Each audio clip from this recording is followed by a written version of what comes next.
Eagles were the better team. I can't say it any other way. I don't really think everybody knows what they're about to witness. I know talent when I see one. I should be an NFL scout. Jonathan, I don't like that pick. I love that pick. If you've ever wanted a chance to beat me in fantasy football, this is your opportunity. We've partnered with Gameblazers to offer a completely free contest each week for anyone 13 years old or older, where winners will get a shout out on my Sunday live show, as well as credits to open more packs. Think of Gameblazers as Madden Ultimate Team mixed with fantasy football. You can open packs to build your roster and compete in contests to win credits or cash. Use the link in our bio to get a free starter pack and join our free contest titled Dorm Debate. Good luck. What is up, everybody? Welcome back to the Dorm Debate podcast, and welcome to our Week 6 preview episode. It's going to be a little different this time. We actually went to the audience, and we went to our fans, and we said, what is your hottest take you have for the NFL season as it stands? And we got a whole list of them, and we got them through Instagram. So if you're not following on Instagram, gosh, what are you doing? I don't understand if you're not following that. It pisses me off the more I know that you don't follow. So please go over to @DormDebate Podcast and hit that follow button. We'll wait. Okay. Pause of it. All right. So yeah, we went to the fans on Instagram. They gave us their hottest take. So I'm gonna start off with the first one, and it's from the real Harville. And Harville, actually, shout out to him. He won one of our giveaways. So that's how I remember. Hey. So Harville, his hot take is, despite missing 4 games, Cooper Kupp will finish as a top 5 fantasy receiver. Ooh, that is a hot take. Yeah, how about a fantasy one to start this one off? That usually we don't get fantasy questions on Instagram. Oh, for hot takes, yeah, that aren't like, do I do this or do I do Y? John, please help me. Yep. This is a good question. I mean, so think about it right now. So he had 8 receptions last game for like around 90 yards. And it's fantasy. So the top 5 fantasy receivers are Tyreek Hill, Stephon Diggs, Puka Nacua, actually DJ Moore, and Jamar Chase. So if you look at a guy like DJ Moore, who wasn't having the most amazing season, but then had that one show-out game last week, and same with Jamar Chase, having a bad season, then has that one show-out game, I feel like Cooper Kupp could have one of those games, even potentially 2 of those games, the way they use Kupp and the way they target him. So I think this isn't even a crazy hot take. I think this might be like lukewarm because I think it could happen. I think it's a hot take because it's what we were talking about last week about how Matthew Stafford's really good at using his top guy a lot, but now and he loves him. He just goes at him relentlessly. I guess with the take, the deeper take, what I'm considering is like, would it top 5 was the take? Top 5 fantasy receiver by the end of the season. You'd have to almost gamble that Stafford would use both those guys so much that they would fantasy-wise get enough to do it. I feel like I think he'll use both because he loves using his top receivers, and it's not like Smith or Brown where they kind of alternate. I feel like he'll try to feed both of them. Yeah, so I agree with you, Jared. I think it's a lukewarm take, actually, maybe a little bit cooler than you think it is, because I think Cooper Kupp is going to finish in the top 10, and he has a chance to finish in the top 5. Like you guys said, Stafford likes to target his number 1 receiver a lot, and their defense isn't all that great, so they're going to have to throw the ball a lot, and if it's going to Kupp or Nacua every time, then that's going to bode well for Kupp in fantasy. And don't forget that Van Jefferson, was just traded from the Rams to the Falcons. So maybe helping the Falcons pass catchers out a little bit. Tutu Atwell is still there. We saw Higbee, his target share drop with Kupp back last week. But I think that's a pretty good take. I think he's going to, if I had to guess, if you wanted me to make a decision, I'd say he won't finish top 5. But I do think he'll finish top 10. So Harville, great take there. I think in fantasy, if you have him, you're going to keep him for sure.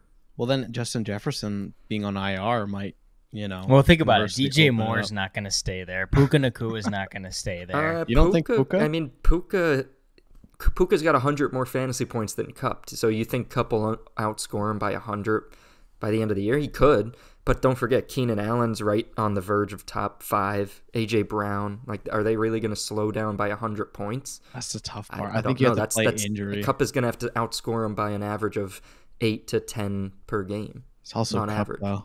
Dang, Yeah, it's probably. Yeah, I mean, Kupp is really good. We saw it in the past game, but that's probably not going to happen in terms of top 5 because I'm afraid he's going to get injured. Simply, guys, like I said on the podcast, they're using him too much, especially when he came back from injury. They didn't slow down a little bit. Like, you got to be smart with it. And you can't treat it like it was a couple years ago where you just fed him the ball like every play. He just got injured. He's coming from injury. That's not healthy. And so, yeah, I don't think it's going to be top 5, maybe top 10, because Matthew Stafford, like Caleb said in the last podcast, he's just good at feeding his top receivers the ball. So he's going to find a way to just give him the ball every time. But, yeah, I still don't think it's going to be top 5. You have Puka right there as well. You don't just have him like you did a couple years ago, just feeding him the ball because he's the only really reliable receiver. Puka has shown that he can basically catch everything. And so that's what Matthew Stafford looks for. And so, yeah, I don't think Kupp is going to be top 5. He's going to have a great season, but not top 5. I'll give a definitive take. I think if Puka and Kupp are both healthy, I'd go with the hot take. I'd say yeah. I think the one downside is, judging off of last week, it seems like Kupp's going to get majority of the receptions, but Puka is going to get those chunk big play down the field, potential touchdown big plays. Kupp is just that Julian Edelman. You're just going to fire slants at him all day, and he's going to get like 15 receptions and maybe like 150 yards, but like 0 touchdowns. And he's going to need to get in the end zone a lot to get to that top 5. All right, so okay, what? Well, sorry, just to add, I'm just kind of thinking about it. Between, would you guys say Kupp and Nakua are comparable to Hill and Waddle? You think one's better than the other? In terms of like how good the receiving core is? Yeah, let's say fantasy-wise for the sake of the question. In fantasy, yeah, definitely. I mean, we've seen throughout the first 4 games or 5 games of the season that Waddle has not been himself. He did miss a game, concussion, but I mean, Tyreek is a little bit ahead of where Puka is in terms of fantasy points, but usually we'd be comparing Hill to Kupp.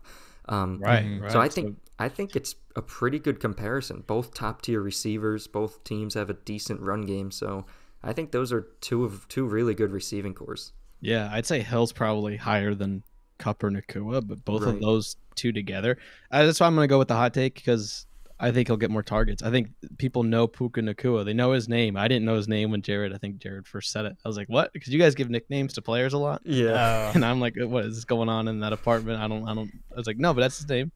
John drafted Puka and then dropped him before week 1. Yeah. Wow. I made a huge mistake.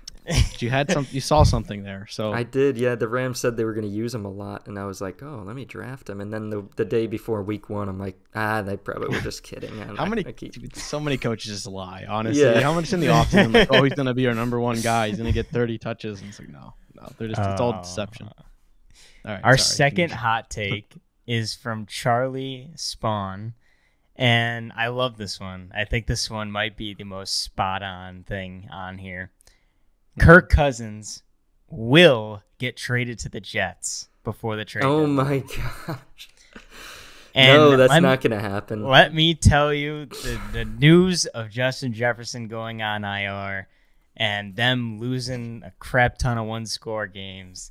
I mean, this ship's sinking fast, and I think they need to sell these players, bro. And I think sell Kirk Cousins to the Jets for just the NFL fans. Just do it for us. Look how good the Jets would be with just a competent quarterback. But they have Zach Wilson, but if you replace him with Kirk Cousins, they might go to the Super Bowl. Are you saying Kirk Cousins? But the thing is, Kirk Cousins isn't mistake-free. It's not like he's not mistake-free, but imagine having the mistakes, but having that like number 1 defense right behind you. Like, he could throw 4 interceptions and they'll win the game. He's a better he's above normal game managers. He has flashes of brilliance. So I think it. Ooh, I think that's the smartest decision.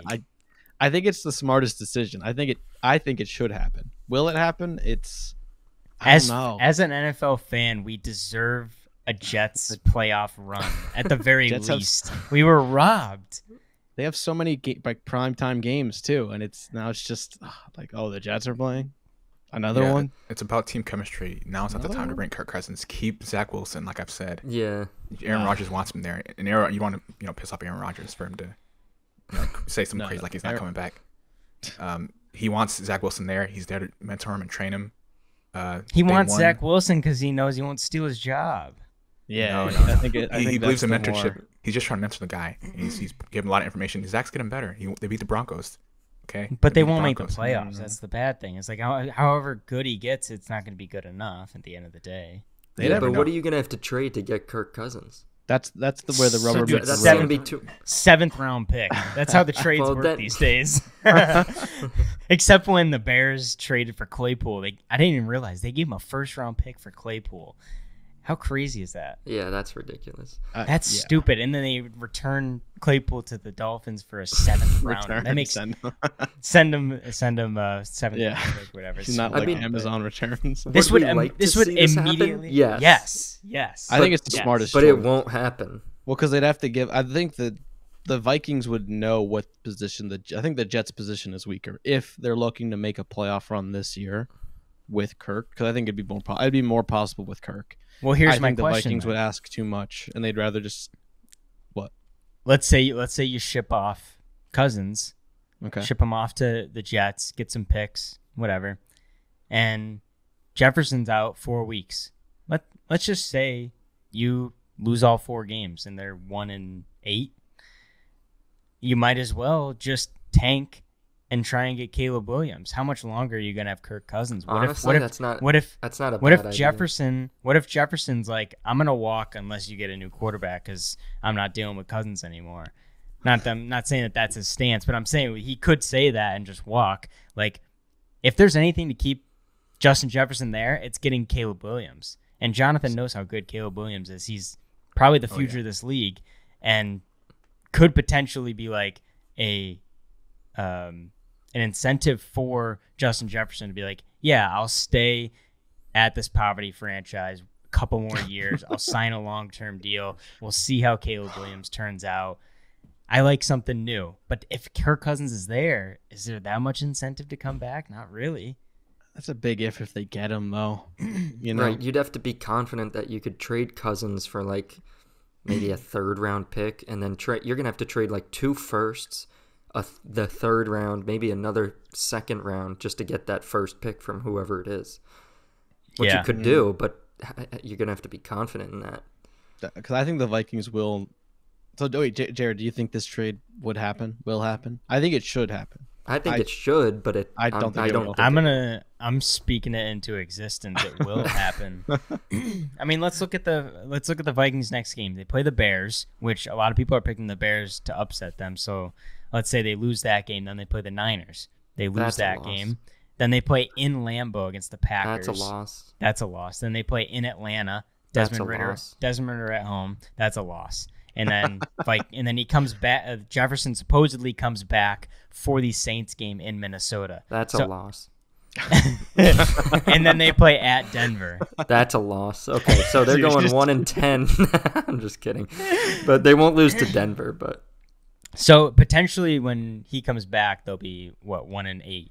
So what's the point of Jefferson rushing back for one, and what's the point of keeping Kirk Cousins there when you know that he's not going to be the future regardless? So I hope it happens. But don't forget we saw the Jaguars last season win like 7 straight games to end the season and make the playoffs. So if they're, let's say, 2-9 when Jefferson comes back, they could win the next 7 and go 9-9.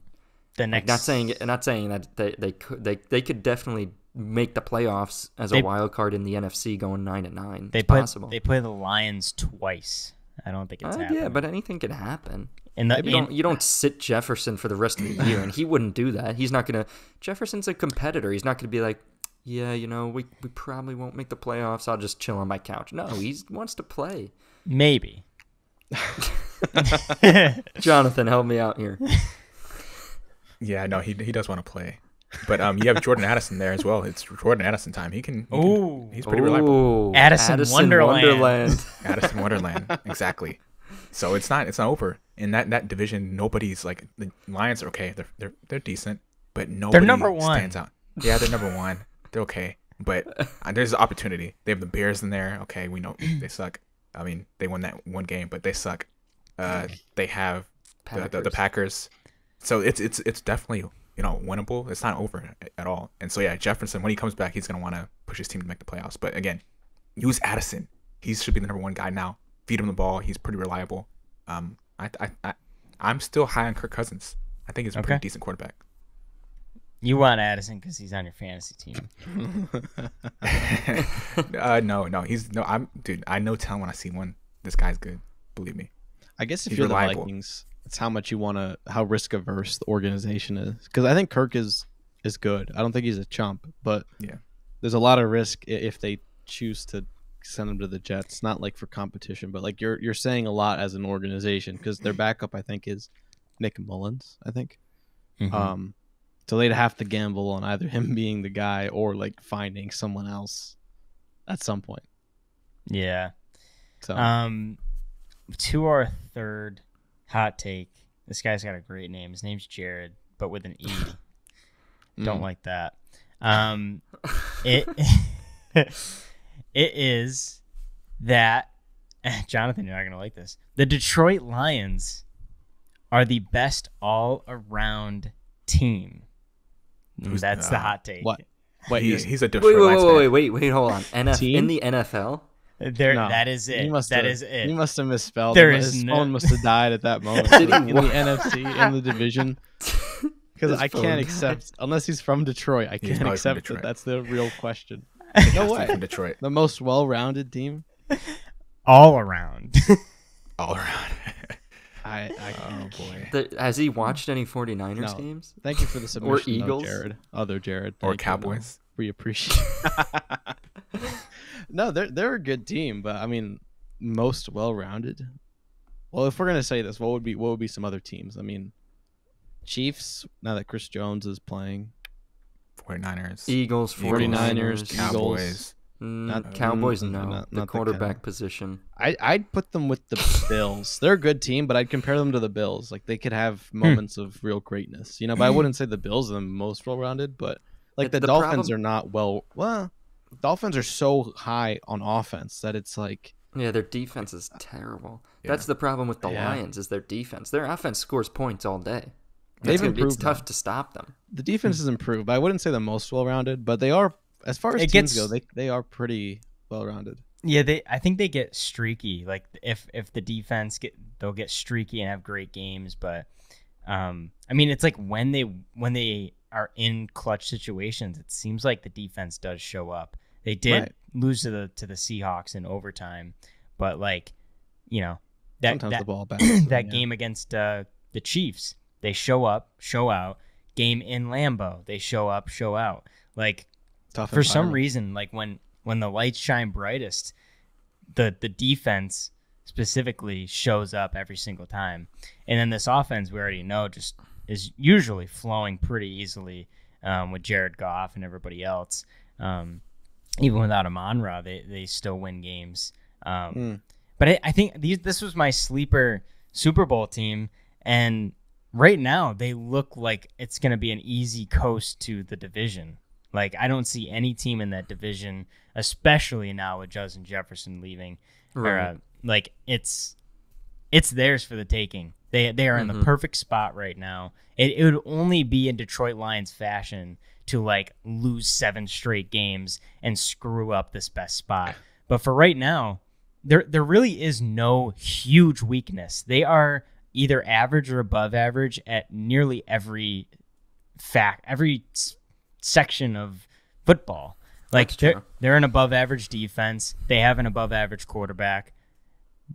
I would say the receiving cores, that'll suffice. I'd say with average. Amon-Ra, it's above average. I'd say it's above average with David Laporta. Montgomery. Oh yeah, goodness, Laporta showing up. Healthy Montgomery. Those Iowa tight ends, man, they don't mess around. So like it's like everything. There's no terrible weak spot, I guess is what he's trying to say. But yeah, there's yeah. way more. Well, I mean, 49ers. That is the pinnacle. That's the top, the benchmark. You could look at like the ranked offense and defense of the teams and find out what the average, put them all and the special teams, like all three stats, and then there's going to be the highest in the division for sure. But I mean, even I think the point, and again, thank you, Jared, if you're listening, for the take, is like that's a team you could potentially, it'll be tough, but you could potentially win playoff games in a Super Bowl with an average team. I think it's the teams that are too one-dimensional that get exposed, generally speaking. So they remind me of the Bills, where it's like the Bills have pieces that could win games, but then sometimes they just capitulate. Something happens and they just lose weird games. And the Lions haven't done that yet. And like Jared, you pointed out, they would lose against the Chiefs in opening week was a statement game. No one expected them to win, and they usually lose games like that. So the fact that they won, I think, set them on the right tone. And we talked about this, I think, last year and even maybe the year before, but the offense scores so many points, and we talked that saying like if they only fix some of the hemorrhaging on the defense just a little bit, they would be able to compete with the top dogs. So I think they have done that. So hot take saying they're the best in the NFL, but I respect it. All right, the next one is one that I also love. This is from Logan0131. The Pittsburgh Steelers, who recently just beat the Ravens. The Pittsburgh Steelers are a playoff team without Matt Canada at offensive coordinator. Oh, so he thinks it's an offensive coordinator problem. He does. Think so, he thinks he's not letting Pickett sling it. A lot of Steelers fans I've been hearing through the grapevine, Pennsylvania friends. I don't know why specifically they're pointing out Canada, but I've heard of that. Even a guy from Breaking Bad, one of them was asked to make a statement on behalf of a fan to Matt Canada, the actor who plays Hank. So it's like, all right, this is going. There's many levels to this. Dang, how well do you guys know the Steelers' offensive coordinator, Matt Canada? I don't know him too well, but what I would say is that I think that from when I see the games, there's not much he can really do. If Deontay Johnson is on IR and Freiermuth is out, he's really only got Pickens and Calvin Austin to throw to, maybe Jaylen Warren out of the backfield. But for me, the bigger, like, I guess, disadvantage and thing that's killing him is the offensive line. Pickett seems like he's running around every play, and Najee can't get going. I mean, Jaylen Warren is getting some rushing yards, but he's got to fight for everything and break a tackle and then break another one and another one. So typically when you see teams lose their top receiver and their top tight end, two of their top three receivers, you see them be like, all right, guys, we're going to get back to the run game. Like, this is serious. Let's play good defense, get back to the run game. And the Steelers just can't do that. I mean, they did get lucky. I mean, they did beat the Ravens. They had some good plays, but they did get lucky. The Ravens pass catchers dropped so many passes. Pickens had that 160-yard touchdown that won the game. So there were a lot of things that happened that helped them win and be atop the division right now. I don't think that they're going to make the playoffs. I still don't think they're going to make the playoffs. And I don't think any change at offensive coordinator is going to change that. I think you got to get offensive line pieces.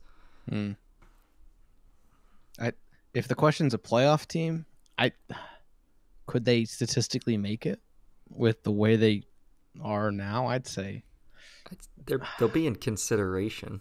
Like a wild card. Like, will they make a deep run? But could they make it as a wild card and like hold that? I mean, the way the AFC teams play so irregularly, I would say so. I mean, not to sing any high praises of the way how I haven't seen the offense do very well. I mean, like you said, they won, but it wasn't very pretty. And you're not going to get deep without that kind of cohesion. But I do think, and we talked about a few weeks ago whether Pickett was the guy, and it's starting to not seem like it. But a win covers over a lot of flaws. So yeah, I think they could hypothetically make it to the wild card. But after that, I don't know. They have the pieces. I just know that Tomlin's a good enough coach that you would think to have a good coordinator, and then it's his job to if he's not calling the plays. So I'd assume he sees something that maybe the fans don't. But yeah, the fans aren't fools either. Yeah, it's not Matt. Canada has nothing to do with this. It's Pickett. Pickett's not good. Okay, let's just call it how it is. They got lucky. They want to beat the Ravens, fine, because of the defense. T.J. Watt is a beast. We all know that. Great defense. But the offense, the pieces aren't there. I mean, they have Pickens and some of these guys, but they need a better quarterback. It's just that simple. So don't blame Matt Canada. Stop blaming the coaches. The coaches can only do so much. It's the players that can't execute the plays. And so that's the wrong question, buddy. It's not Matt Canada. It's what can we do in terms of quarterback? Who do we need to try to trade for? Like, what can we do in the draft? Because we got like Kenny Pickett. He's a good backup, solid backup, but he's not the guy. He's not the guy. And when are Steelers people going to realize that? When is the Steelers organization going to realize that? You know, I don't know. But I wouldn't keep him. I would not keep this guy in terms of the starting quarterback. So, yeah, don't blame the coaches. It's annoying when, you know, people try to blame the coaches, especially when the players suck. And all. Stop blaming Matt Canada. It's not him. I didn't mean to laugh. That's a fair take, but I flashed back to when you blamed the athletic trainer. Yeah, I mean, that was a different situation because Joe Burrow was injured. We all saw it, and we're like, okay, surely they can, you know, they can coast for a few weeks, you know, 3-4 weeks of the season and make him heal up. But if they rush him the first week, or if they put him in the first week, he has to be 100% healed. So he came back. We're like, okay, he's probably 100%. No, he hasn't played like that. And so, yeah, he is definitely on the hot seat. Yes, they beat the Cardinals, but they could have lost that easily. Okay, they could have lost that. Y'all saw the game. So, yeah, and look, if the Bengals struggle making the playoffs, or if they don't make the playoffs, believe me, the leg trainer's gone. What's funny is the athletic trainer for the Bengals, his name's also Matt. So maybe Matts just aren't good at coaching or training. Yeah. I don't know. Yeah, I think Jonathan. I think you're exactly right. I think I would say the exact same thing. The other thing is Najee. Najee was this Pro Bowl superstar running back, and what's happened? I mean, I would go to John and say the line sucks, but Najee he also looks like he sucks. So it's just a bad combo. He looks like he tore his ACL, and he's coming off of like a substantial injury. It looks like my screen is in like 0.5x. All right. These are professional. Yeah, honestly, I think even when he first came into the league, I felt he was a bit overrated. Because he didn't have that speed. Really? No, I could tell, like the way he runs, he didn't look like he had that speed or that burst. It's kind of annoying to see. I'll check like that. Like you go. I'll go back. Yeah. See, go back. Just go back and look at the way he runs. It's kind of annoying. Like go faster. Like see, now he runs like that. People are starting to realize it's funny once you lose games and your team's not doing good. That's when people start to realize how bad you suck. But you know, he was the RB3. He was the third best running back in fantasy football 2 years ago. I was gonna say because they gave him the ball like every second. I feel like he had a lot of hype. They gave him the ball the most out of any other team. Yeah.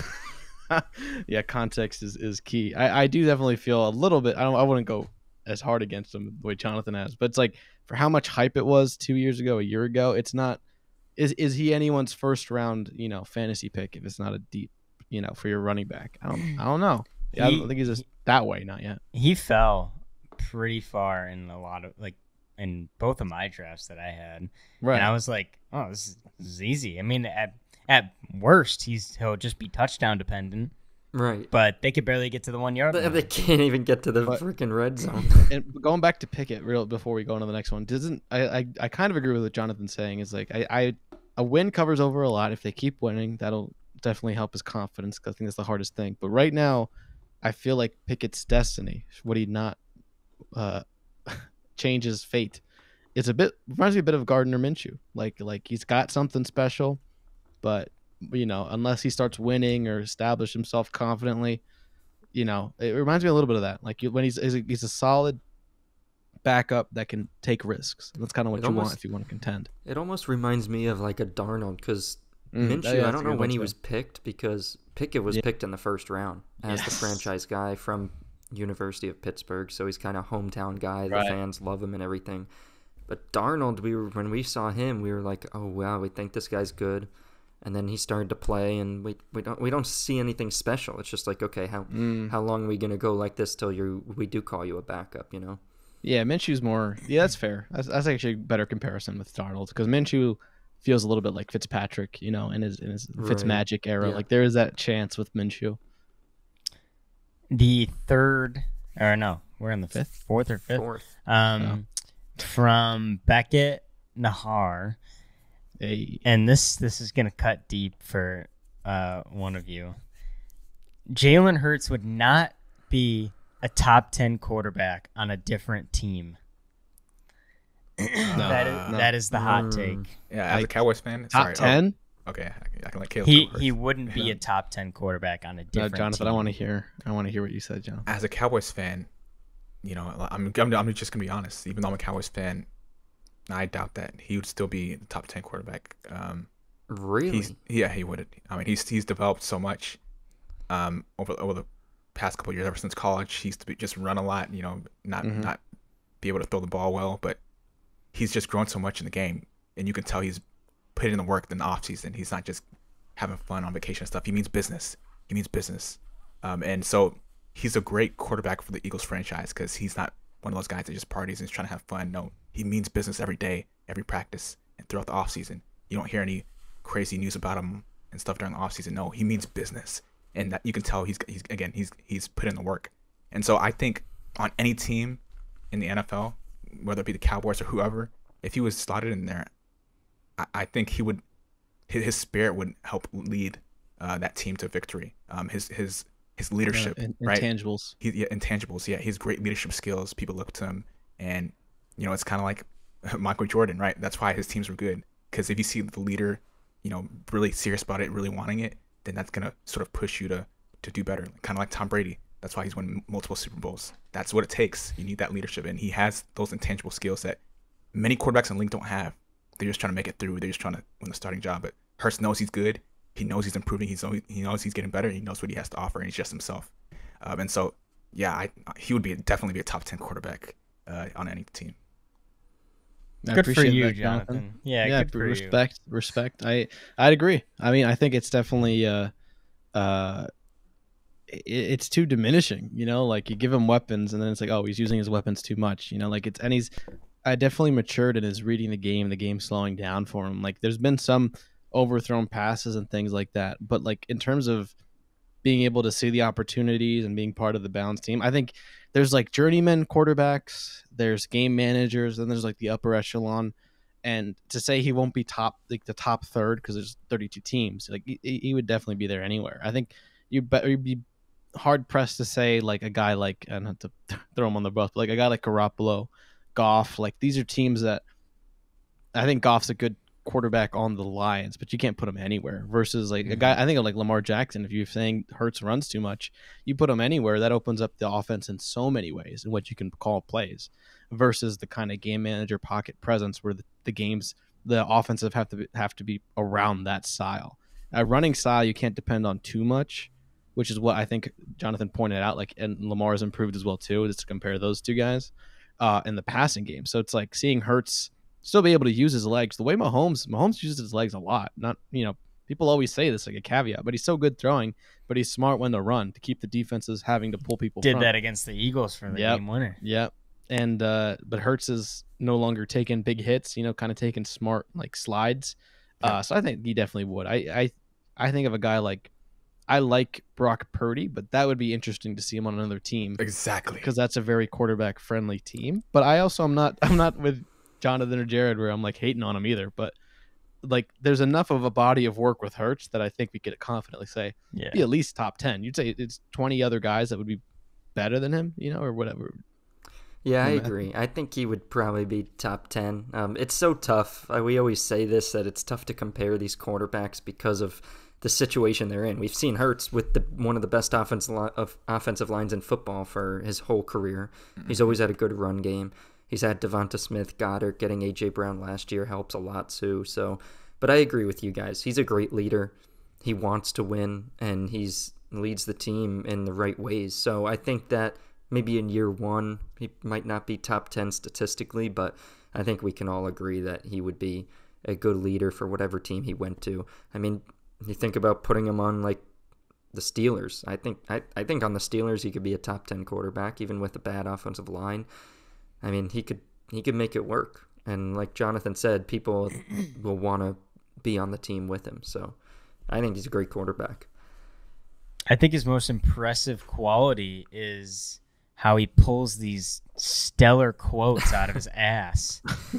I mean, he has them like ready for every press conference. Like he memorizes this. He's got some great ones. What's some of the quotes that Jalen Hurts has said? I had a purpose before everyone had an opinion. Oh yeah, solid Wow. A1. Wow. 10% of life is what happens to you. 90% is how you respond. It seems like a wise dude, and he's I always say this with quarterbacks, even before Hurts was the Eagles quarterback. But my storybook analysis of what the locker room should be is like the quarterback's like the silent warrior leader, and then the team around him, you got to have some wild cards, some flashy individuals, and I think he kind of exemplifies that. Mm-hmm. Yeah. Some of the characters on that offense, I think those are the most fun teams to watch. I always think the Wilson and Marshawn Lynch in their time, Kittle's kind of a wild card with Purdy, like those. I think it helps. He's got those intangibles. Yeah, it sounds like he was a quarterback that was born and raised in Texas. Was he? So that's a plus for him. I mean, Nick Foles is from Texas, so Yeah, and these guys know how to act right. Got to give it to Texas there. And they so. left to go to Oklahoma and Alabama. All right, the last one is from Jay Trink. Weird. Who's that? Okay, what's the hot take? All right. That's my alter ego for anyone listening. My hot take, and you guys can chime in too if you have a hot take. Hunter Renfrow will be on the Detroit Lions before the trade deadline is over. Do they really need him? Do you know something that we don't? Like, Yeah. I don't. He's been irrelevant for the last year. So and can anyone give me a good reason why? Because Jacoby Myers is just better than him, so they already have a good slot guy. On the Lions? Oh. The Lions specifically. Why? The Lions specifically. Why Because is that? think about where the Lions are at right now. They have basically everything, but they rely on Amon-Ra St. Brown, their slot guy. And he's always, in question to play. He's got this abdominal injury right now. And there's a lot of conflicting reports. Some say he's going to be back this week. Some say this will linger. Some say he might need surgery. There's a lot of conflicting reports. The main thing is that can you, as the Detroit Lions, put a playoff run / Super Bowl run in jeopardy because of your best player being in the slot and being injured? Can you waste another season? And could they get to the playoffs, and could they make a Super Bowl run without Amon-Ra? Possibly. But it'd be slim. And so I say you get Hunter Renfrow for cheap. The Raiders don't use him at all. You'll get him for a 7th round pick and a bag of chips. And salt and vinegar chips, not even the good ones. I like those. Hell, that's terrible. That's a hot take. That's a hot take. That is You guys don't fiery hot. No, that's the worst type of chip. Vinegar's good for you. That's terrible. Doesn't mean it tastes good. That's terrible.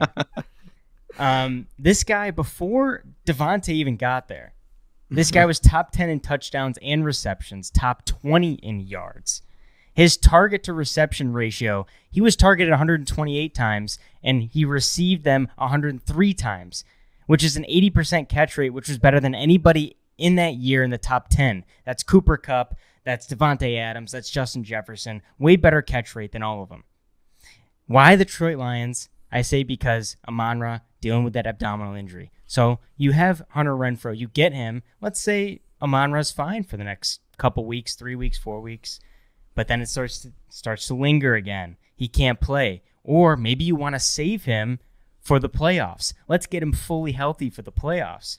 You have a guy in Hunter Renfrow that was a top receiver in the league in 2021, and nothing really changed except they got 2 new guys. And the system that Josh McDaniels is put in place is not for a guy like Hunter Renfrow.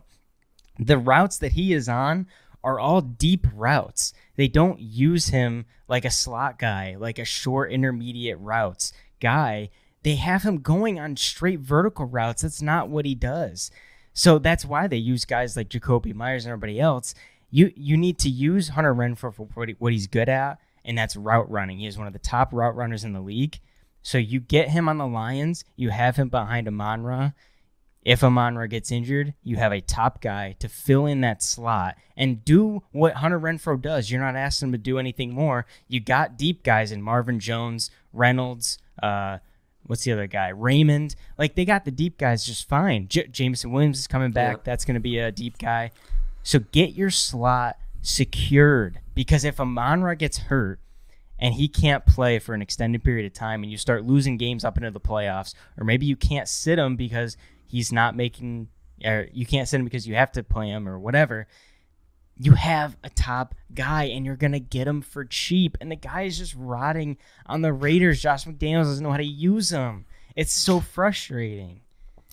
Yeah, I love that take. I mean, will it happen? Well. I don't know. But should it happen? Yes, 100%. That makes sense. Amon-Ra is hurt.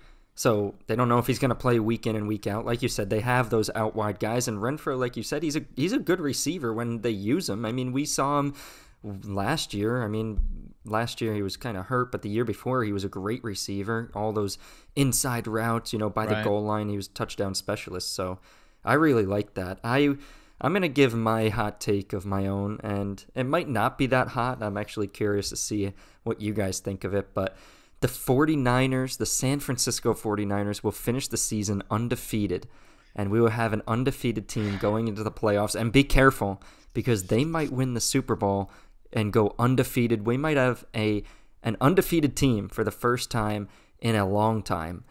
What do you guys think of the 49ers? Ever. The only team that I see potentially being able to beat them is the Philadelphia Eagles, a rematch of the NFC Championship game in Philadelphia on December 3rd.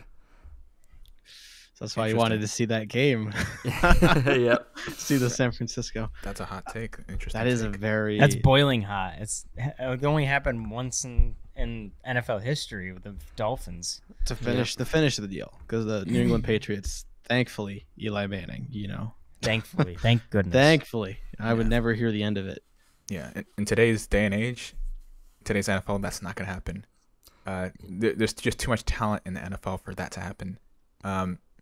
And yes, they've been dominant throughout the course of the year, and they may be undefeated for the next several weeks, but they're gonna hit a brick wall soon. Okay, believe me, they're gonna hit a brick wall soon. What do you mean by hit a brick wall? Like the team is gonna some good coach is gonna find a way to strategically defeat the offense. All it takes is one turnover or a few turnovers in a game for it to turn around, and it's gonna happen. Nobody's perfect. Okay, and you're gonna see that they've been really working Christian McCaffrey hard. And look, I'm not wishing injury on anybody, but they're gonna have to find other things to do. Deebo Samuel hasn't been doing too well in fantasy. I have him on my team. He hasn't been that great. Okay, I don't know if he's that same guy as he was last year, fantasy wise at least. Obviously, you know what Kittle can do, but they're gonna hit a brick wall soon. I don't know if it's gonna be the Eagles or whoever. Maybe the Cowboys will, maybe the Cowboys the next time they play, maybe in the playoffs or something, the Cowboys will play a little bit better. There's some beef going on between Micah Parsons and Kittle. Kittle wore like a FU Dallas shirt. Yeah. So someone else in the 49ers we want them again. Too. We want them again. Okay. Yes, we know. No, you don't. Yes, we do. That was an embarrassment. Yes, we know. You want to avoid them at all costs. Hey, no. That was an embarrassment. Remember what we played in San Francisco, right? I mean, hey. You think you're gonna have home field advantage against them in the playoffs? Well, look, we played in San Francisco. There's a little jet lag. They gotta get used to it. It's like a tunnel round. They'll get used to the climate. I think next time take a bus so you can't complain about jet. No, I think the Cowboys weren't expecting that fire from the 49ers. They had a great game plan coming in. Really? But if the Cowboys see them again in the playoffs, it's over. Okay. So here's the teams that can beat them: Eagles, Cowboys, Rams. They're playing the Rams. The Rams could beat them. Yeah, Rams are Rams. Okay. Better watch out. Cooper Kupp's back. You have Cooper Kupp and Puka Nacua. Oh, it's game over. Okay. And Aaron Donald coming at Brock Purdy. I think they played each other once this season. They already played once. And it was close. And then they won by a touchdown. Okay. But that's all you need. The thing is, I think the Rams might beat them when they play because it's the week 18. So I think 49ers will sit their players and just take the loss. No. Eagles. Okay, Eagles, Cowboys, Rams. Who else? So those teams. You got to take Cowboys off the list. They've shown no way that they could beat this team. Not even once. Not even a little bit. I hate to say this too, but don't you think the Cowboys may meet the 49ers in the playoffs? They might. So do you want to like put out your best plays in week 5 or 4? If I was a 49ers fan, and my first game of the playoffs was against the Cowboys, I'd be like, yes, thank God. So disrespectful. Yeah, well, the Cowboys know we know what they're gonna do. We know what their best plays and stuff. We didn't give off. Really, you saw Kittle, so now you could stop Kittle, but they didn't use any plays for Debo. Yeah, I think if we look back and watch the film, see what they did, that's what you're gonna get. The Cowboys. Yes, Dak made a couple mistakes here and there, but I think Mike McCarthy's holding things a little back because we're probably gonna see him in the playoffs. It's probably gonna happen, right? So, Eagles, Rams, Cowboys, those 3 are going to knock the 49ers off. Believe me, one of those teams are. And honestly, I wouldn't be surprised if, who knows, maybe the Vikings may sneak in the playoffs and may upset them. Guys, this is the NFL. Anything can happen. So that's an interesting take. That's an interesting take. You would think that they've been that dominant, but believe me, this is the NFL. There's too much talent for. Yeah, there's too many injuries. There's too many variables. I agree that it's probably not going to happen, but that's why it's a hot take. Yeah, I think it is interesting because I kind of agree with Jonathan that I like McCaffrey as a person and like his work ethic and things but like I say that because I don't wish or want to predict injury, but we look at his career and like, how would the 49ers be able to cope if he were to miss a week or two? And I certainly hope that doesn't happen because I want the Eagles to beat them at full strength. Without McCaffrey? Oh, you lost it. Wait, hold on. McCaffrey's been like Weren't the special 49ers spark, a good team with Elijah Mitchell at running back? They're okay. Who was the other? Dude, who was the other they guy? were still good. Not They great. used Debo. Not great. What do you mean Most not was great? good. They went to the... Didn't they go to the NFC Championship game the year But before? Debo's not the same. Debo's not the same guy. He's had some injury issues. He hasn't been producing the fantasy numbers. And Their receiving core is good. I wouldn't like the Rams are compelling because Nakua and Kupp are so high up that it is interesting to think. I mean, I'm surprised this week was a referendum on Dak's performance because you look at the interceptions. Some of them, there's a lot we've said about Dak, but I'm like no one's really talking about how many injuries the Cowboys dealt with. Not to use that as an excuse, Thank you. but like, I still think the Cowboys performed poorly, but like some of those picks were just tipped off of the receiver not holding onto the ball. Like No, oh my gosh, dude! Dak threw way behind the guy. One of them I did see that. Yeah, like one of them was worth it. But then like I feel like whether it's Dak or anyone, if the quarterback throws a perfect ball and the receiver just whiffs it and it goes up in the air and someone picks it off, I feel like that should be a different stat. No, but it's not. But the quarterback shouldn't have thrown it to the guy then. If he's wide open and just whiffs it through his hands and it's on the receiver 100%,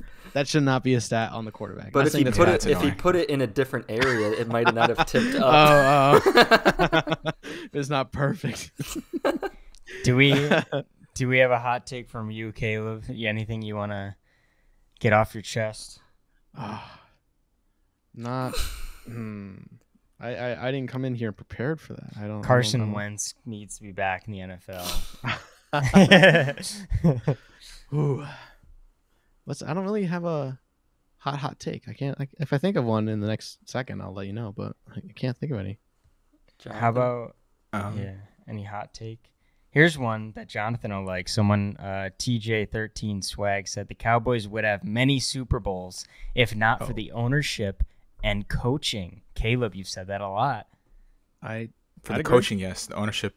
This is probably the best ownership in the NFL. What? Okay. It is. Let's just call it out. It is. What do you mean? He's good at drafting, but he's meddling too much. You can't let coaches breathe.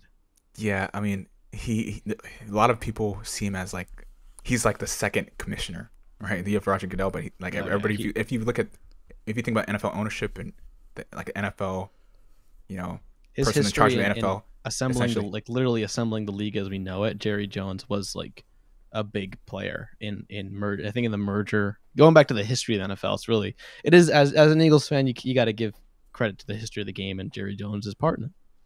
Yeah, and I think the success of this franchise a lot has to do with Jerry Jones. So it's not the ownership; it's nothing to do with ownership. We're talking about coaching here, and I sort of agree with that. Mike McCarthy, he's not the greatest coach. I think if we had a McVay or maybe a Doug Peterson, somebody like that. Somebody new, somebody younger, offensive minded. Yeah.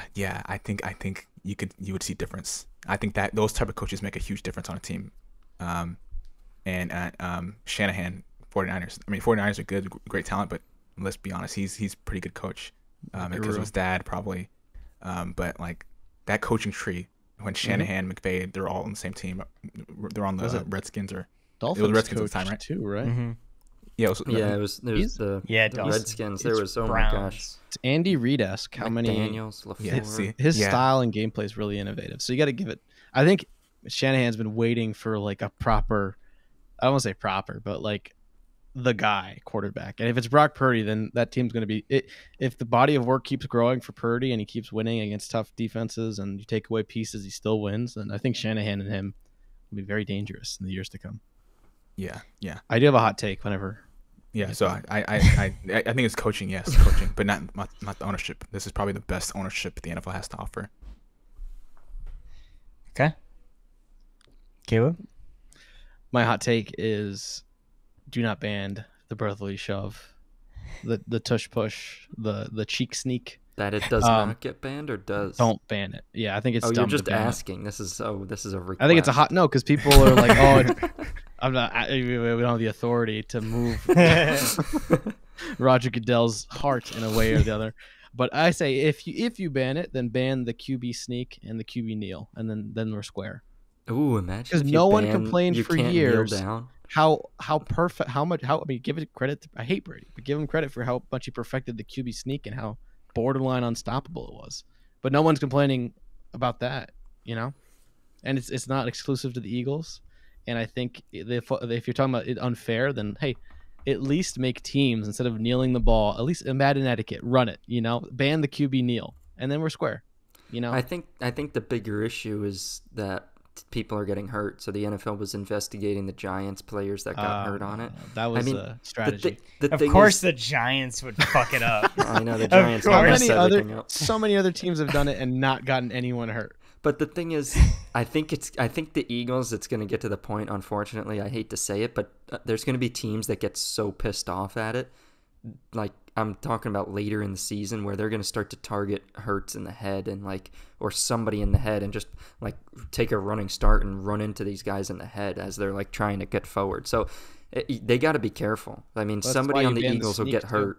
That's why you ban the QB sneak. If that's the argument, then the same with because the pile-ups when Tom Brady would do it. We're very similar. The only difference is now it's more like a scrum. I mean, Mailata played. He said it's not exactly like rugby though this time. Well, that's why like rugby's a more sophisticated than literally the pile-on of a sneak back in Brady's day. You guys remember like hey, QB sneaks are the same thing. Just you don't have people pushing you, keeping you from falling. So I just think it's open to teams to improve it. It's a method that I think defenses will get better at, but I think it's just dumb. Yeah, sorry, Caleb. No, you go.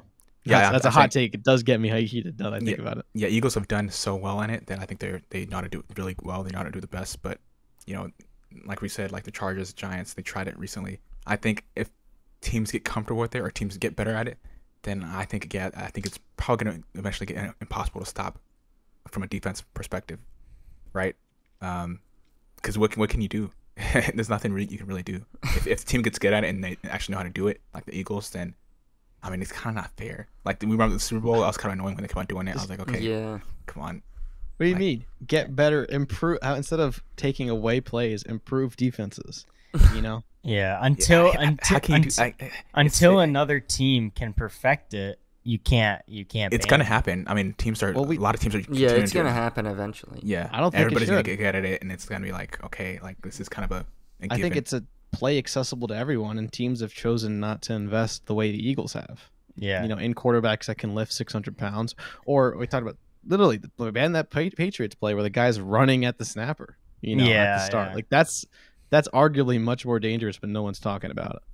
Yeah, we would be kind of ruining... It takes much less talent to just do that. Not to say it wasn't a great play. I think if it's allowed, do it. All right, so if it was 4th and 1 in the Super Bowl and, the Eagles or whoever ran that play and you probably knew, like, they're going to score, like, isn't that kind of annoying? You want to see actual... with Brady, though. It's not 100%. It's 92%. Oh, come on.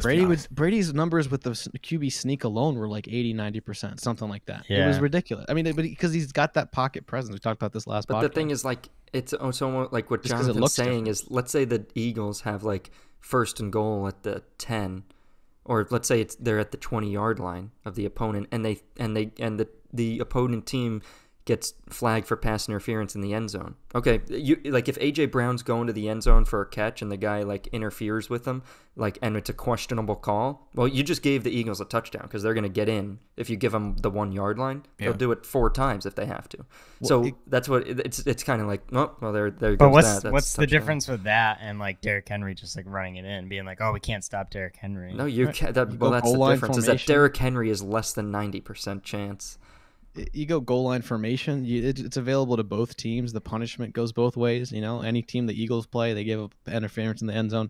That team could just as well have a good O line and do it as well. Mm-hmm. And again, it's not how it's. You might argue like, oh, the QB sneak gets maybe a yard or two, but those ratios that we're talking about of success are very similar to the Brady era. He was very good at it. So that's why I say, I think it's just people aren't used to seeing it. But then we don't complain about the QB kneel, which is a very boring play if you're to an outsider. If you're gonna ban things that are unfair, like a QB kneel, it's like, why even bother snapping? Well, that's There's also no dangerous. chance of fumbling. That play's also dangerous. Like, there's only like a couple guys you can put right there in the middle. So you have like 3 or 4 guys putting all that weight on like 2 guys. Yeah, it's a lot, dude. There's going to be a defensive tackle that gets crushed. Yeah. Somebody's underneath. You guys act like the defenses are 300-pound chumps, guys. though. Defenses can push back.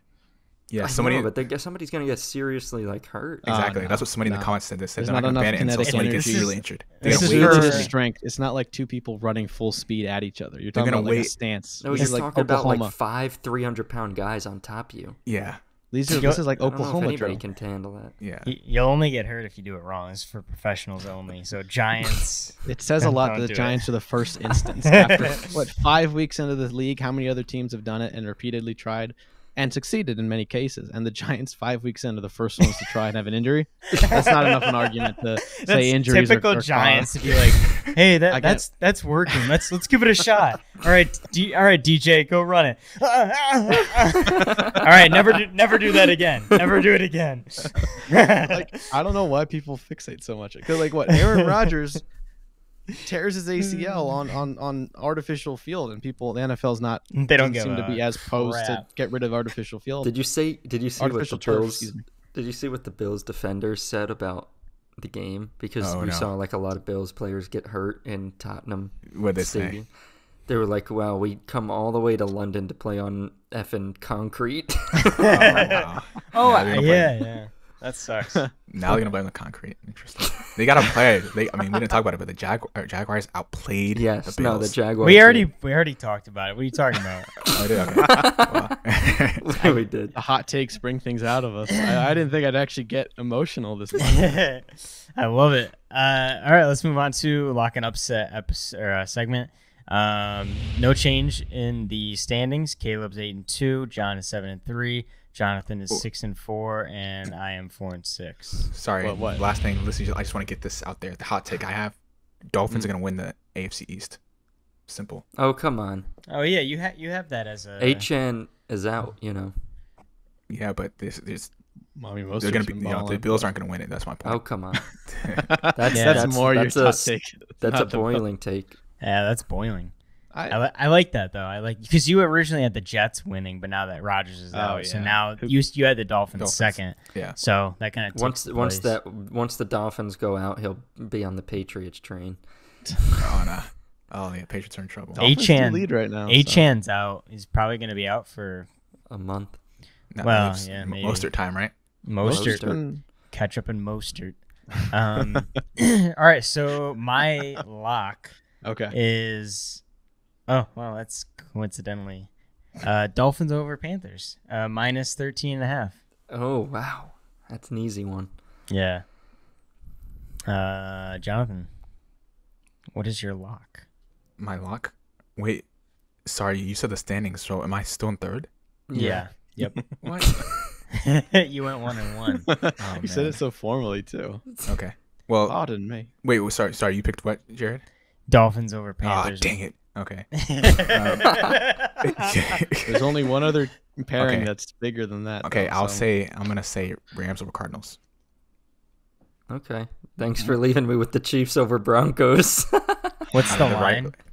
minus 10.5. That's it. No, what's the Rams line? A -7. I have -4 over the Titan. Oh. No, my bad.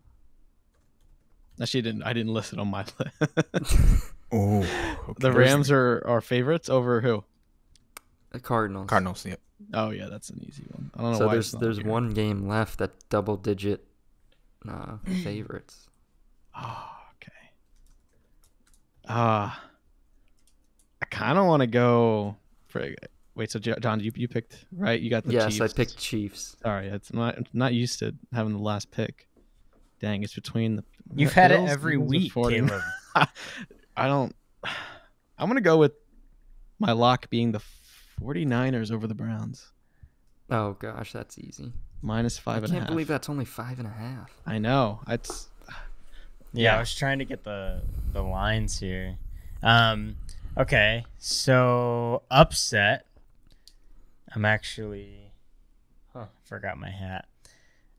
But I'm actually gonna go with the Los Angeles Chargers over that was a good one. the Dallas Cowboys, because Dallas Cowboys, it's on site. I hate them. So +2 for the Chargers, and it's at home, but Dallas is gonna invade that stadium. So basically an away game for the Chargers. But Austin Eckler's back. It's a wrap for you guys. Ooh. It's a wrap. Interesting. That's a good Yeah, pick. Kellen Moore's +2. returning. Yeah, and Kellen Kellen Moore's Moore. That's Revenge game for Kellen Moore. Revenge game. Okay. Dude. Interesting. Well, Yeah. guys, football is a game of matchups. Okay. And so I know I said all that spiel about the Rams, Eagles, all that earlier, but let me just say this: is Deshaun Watson playing this week? He's still questionable. Okay. Well, man. Don't- Well, if he don't do plays, Now The you Browns gotta are make a gonna be- decision now. dang it. Okay. Oh man. There's a lot of other Don't options. pick it. I'll help you out. Don't pick the Browns over the 49ers. Okay. Unless you're trying for strategy against me, but I don't know. I don't think that's your play right now. Okay. Well, I love to hate the Browns, but so yeah. I'm going to pick the Colts over the Jags. Ooh, That's a Oh, I like I- that. Gardner on my list. Minshew. I thought Colts about are that always. No, Jacksonville's always the. Colts and Jags have such an interesting rivalry. I am going with my upset with the Tampa Bay Buccaneers against the Detroit Lions. They are Whoa. 3-point underdogs. It is in Tampa Bay, and the Bucs had a bye last week, so they had time to game plan and watch this Lions team. Amon-Ra might not be at 100% whether he plays or not. So I think the Bucs can come away with a win here. Wow. Okay. Interesting. Wow. I thought you wanted to take the lead from Caleb.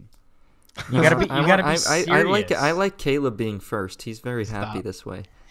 He's gonna. It's like in Mario child Kart. here. It's like in Mario Kart. You want to be in second on the last lap. Yeah, I want going into that last box, You're that gonna item blue box. shell I me. want to be second. You're gonna blue shell me at the At the last second takeover. Okay. That's so much stress in my life. I'm gonna go with. It's tough. I'm gonna go with the Bears over the Vikings. Ooh. There, I said it. Hey, That's a good one, actually. That's feels weird. That's a great one. It feels weird to say the Bears are gonna win anything, but I gotta. I don't know. I like that matchup. That is great, especially with Jay Jetta being out. Yep. That's great. We'll see, because I suffer a lot for this segment of the podcast. All right. Wow. Okay. So that'll do it, I guess, for week 6 preview episode. Hopefully you guys enjoyed our little crowdsourcing hot takes here. We certainly enjoyed it. And if you enjoyed it, leave a like down below and make sure you hit that subscribe button. Go over to our TikTok and our Instagram at Dorn Debate Podcast, and sauce is a follow over on there. And if you're listening on Apple Podcasts or Spotify, leave a 5-star review. It helps us out a ton. And thank you guys again so much for watching, and we will see you guys next week.